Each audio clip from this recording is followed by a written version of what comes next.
Welcome to ComfortTV.channel news, bringing you verified and balanced news from Nigeria and around the world. I am Faith Kevin. Thank you for joining us again this morning. In the headlines, President Tinubu's government unveils official theme for 2025 Independence Anniversary. President Tinubu declares support for Constitution review. CBN warns against Naira abuse and hoarding of current. Benue government launches agricultural mechanization outgrower program. President Tinubu honors Ogoni for moves to restart oil production in Ogoni land.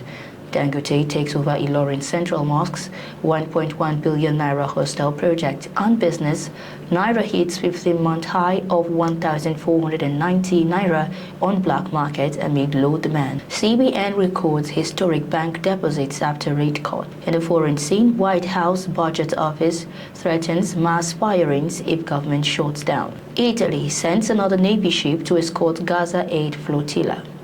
On sports, Nigeria eyes 2030 Commonwealth Games. State on sports, Trinidad ends U.S. extradition bid for ex-FIFA Vice President Warner. Now the news. The President Bola Ahmed Tinubu-led federal government has unveiled the official theme for the 2025 Independence Anniversary, tagged Nigeria at 65, all hands on deck for a greater nation. This was disclosed in a statement by the Director, Information and Public Relations, Office of the Secretary to the Government of the Federation, Segun Imohiosen. The statement noted that the theme for Nigeria at 65 underscores the need for unity, collaboration and patriotism among the public sector, private sector, civil society and the citizenry towards building a nation characterized by sustainable peace, prosperity and progress.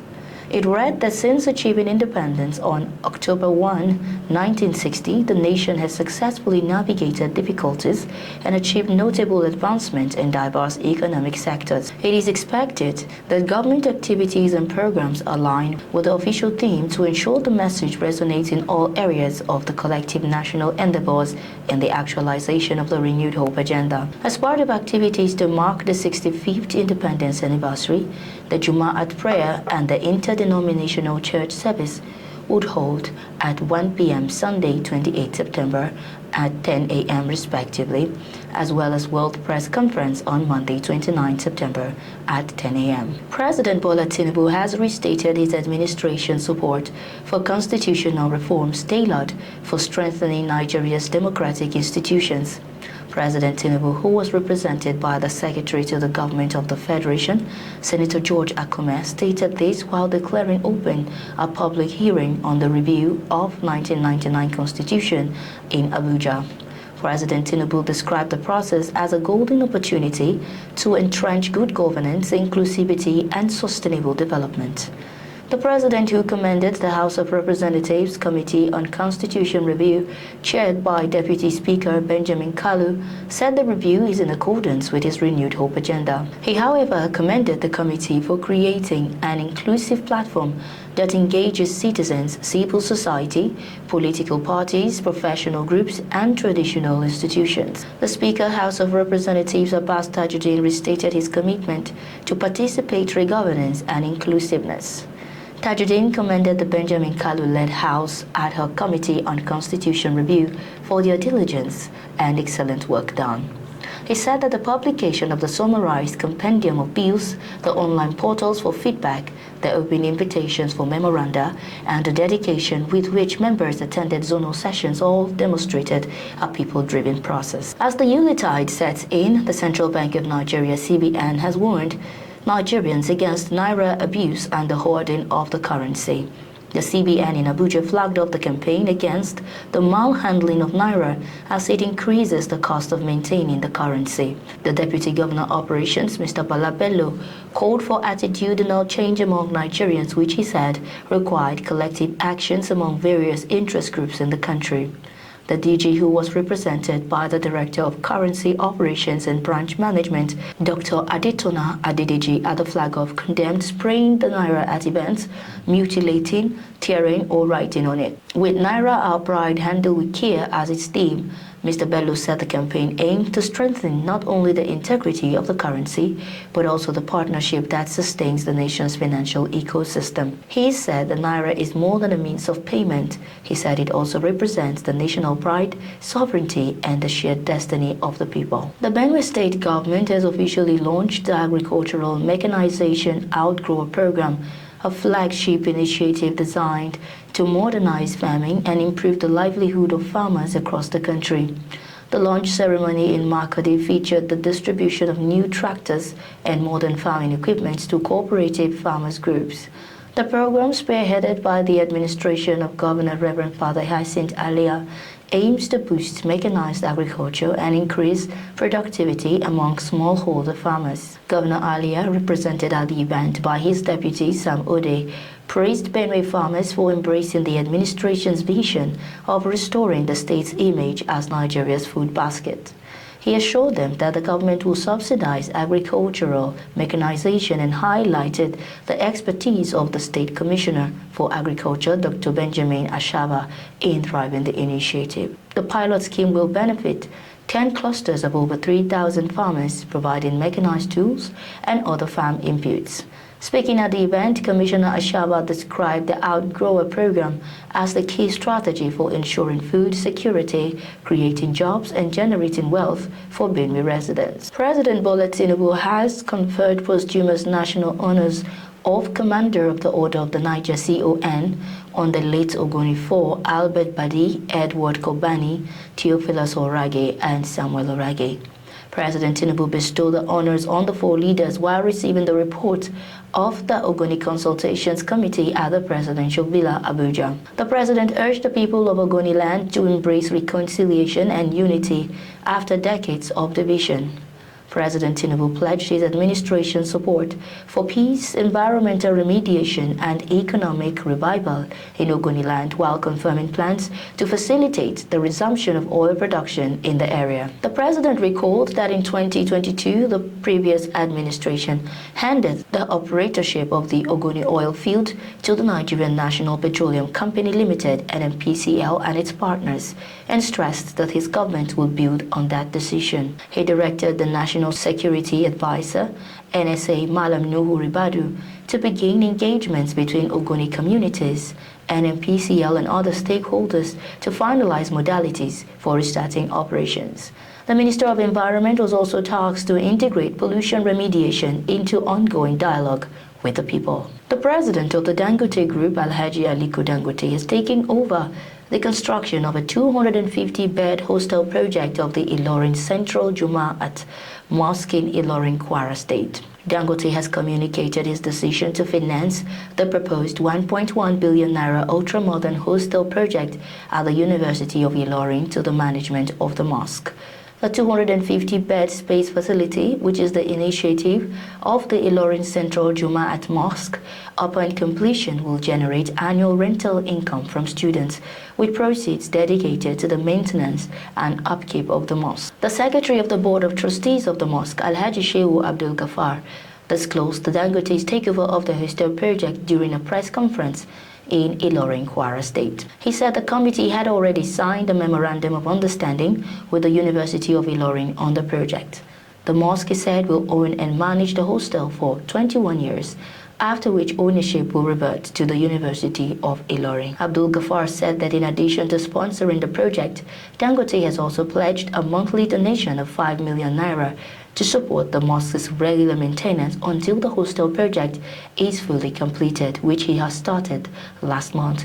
He said that Dangote's gesture will go a long way in ensuring the sustainability of the mosque operations while also providing modern accommodation for students in the university. Abdul Ghaffar thanked Governor Abdurrahman Abdulrazak for the support of his administration to the mosque. He extended similar appreciations to two former governors of the state, Dr. Bukola Saraki and Alhaji Abdul Fattah Ahmed, and all the people that contributed in one way or the other to ensure that the mosque remained a befitting place of worship. He also expressed delight with the commencement of the installation of a multi-million naira ultra-modern solar-powered mini-grid system at the mosque, facilitated by the senator representing Kwara Central in the National Assembly, Senator Saliu Mustafa.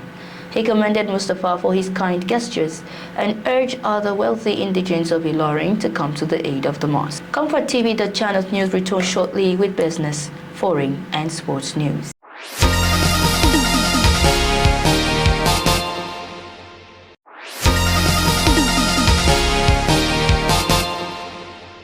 Many thanks for staying tuned. This is ComfortTV.channel news.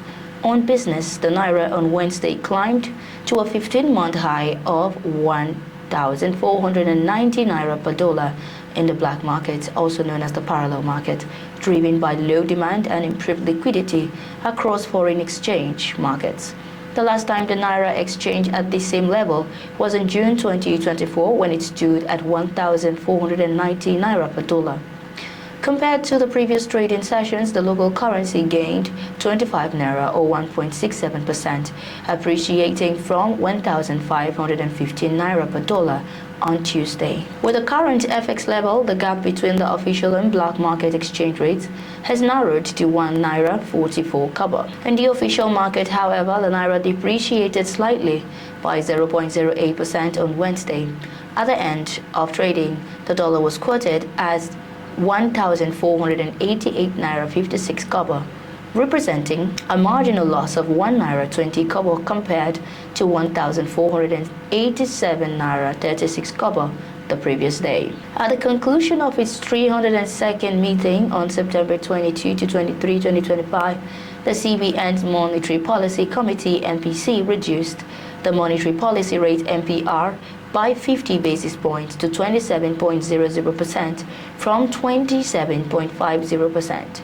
This marks the first rate cut in more than 2 years, following a prolonged period of monetary tightening that has been focused on curbing inflation and stabilizing the currency. Still on business, bank deposits with the Central Bank of Nigeria under the Standing Deposit Facility (SDF) surged to a historic record of 3.5 trillion Naira on Wednesday, a day after the Apex Bank cautiously eased its monetary policy rate, also known as the benchmark interest rate. The SDF is a monetary policy tool that allows banks and other deposit-taking institutions to place their excess liquidity with the CBN overnight and earn interest without providing collateral. According to CBN data, the SDF rose from 2.55 trillion Naira on Tuesday to 3.5 trillion Naira on Wednesday, representing an increase of 38.34% in just 1 day. On a year-on-year basis, deposits with the CBN jumped by 164%, or about 10.12 times, compared to 348.8 billion Naira recorded on September 24, 2025. On the foreign scene, the White House Budget Office has told federal agencies to prepare plans for mass firings in the event of a government shutdown, with instructions to target programs they are not legally required to continue. The directive, outlined in an Office of Management and Budget memo to agencies and obtained by newsmen, represents a sharp break from the government's handling of past shutdown scenarios and an escalation by the Trump administration amid a standoff with congressional Democrats over federal funding. In the memo, OMB directs agencies to identify programs whose funds will lapse if Congress fails to meet the September 30 funding deadline and have no alternative source of funding. He said these programs should be targeted for sweeping reductions in force that could permanently eliminate jobs that are deemed not consistent with President Donald Trump's priorities.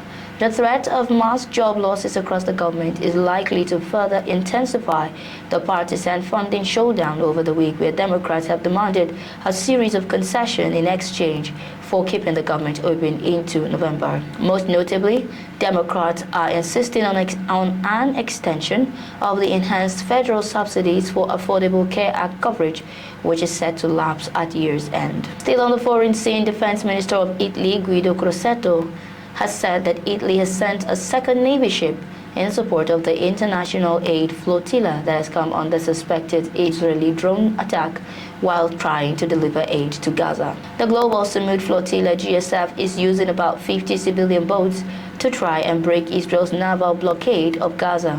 Many lawyers and activists, including Swedish climate campaigner Greta Thunberg, are on board. Italy sent a first frigate on Wednesday, hours after the GSF said it was targeted by drones that dropped stun grenades and etching powder in international waters, 30 nautical miles 56 kilometers off the Greek island of Gavdos.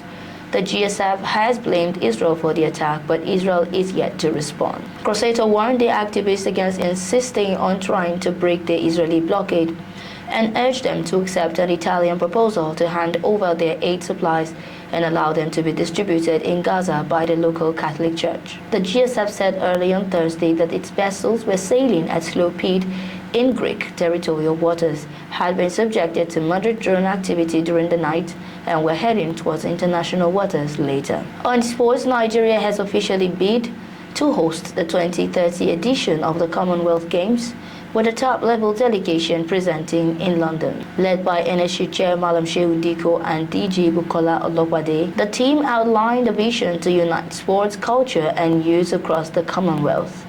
The Abuja 2030 bid team highlighted the importance of inclusivity, detailing proposals that blend sports with arts, international cultural collaboration, and Africa's rapidly growing creative industry. Among the delegations were bid coordinator Malam Nasara Ilo and others. President Bola Tinubu has reiterated Nigeria's commitment to host the 2030 Commonwealth Games. Nigeria, meanwhile, has proposed Abuja as its host city. In a heartfelt message to the Commonwealth, President Tinubu described Nigeria as the gateway to Africa and urged the organization to acknowledge the continent's vital role in the future of the Games. Still on sports, Trinidad and Tobago will not extradite disgraced former FIFA Vice President Jack Warner to the United States, where he has been charged with corruption. 82-year-old Warner has been banned for life by FIFA over a 2015 corruption scandal that engulfed World Football's governing body and led to FBI's arrest in Zurich and the prosecution of several top officials. But after a 10-year-long saga, a high court judge in his native Trinidad found that the extradition agreement between the two countries was flawed. At the hearing, Warner's lead attorney, Fiad Hossein, argued that no valid extradition agreement existed at the time that the arrest warrant was issued. Warner was on $370,000 bail while challenging the extradition on charges including racketeering, wire fraud, money laundering, and bribery. And that's our news bulletin for today. But before we go, here is a recap of our top stories. President Tinubu's government unveils official theme for 2025 Independence Anniversary. President Tinubu declares support for Constitution review. CBN warns against Naira abuse. Hoarding of currency. Benue State government launches agricultural mechanization outgrowth program. President Tinubu honors Ogoni for moves to restart oil production in Ogoni land. On business, Naira hits 15-month high of 1,490 Naira on black market amid low demand. On the foreign scene, White House Budget Office threatens mass firings if government shuts down. And on sports, Nigeria eyes 2030 Commonwealth Games. Thanks for watching. For breaking news, exclusive interviews and more, follow us online at ComfortTV.channel on all platforms. Remember to like and share our videos, subscribe to our channel and click on the notification bell so you don't miss out on any updates. I am Faith Kevin. Until next time, stay informed, stay connected.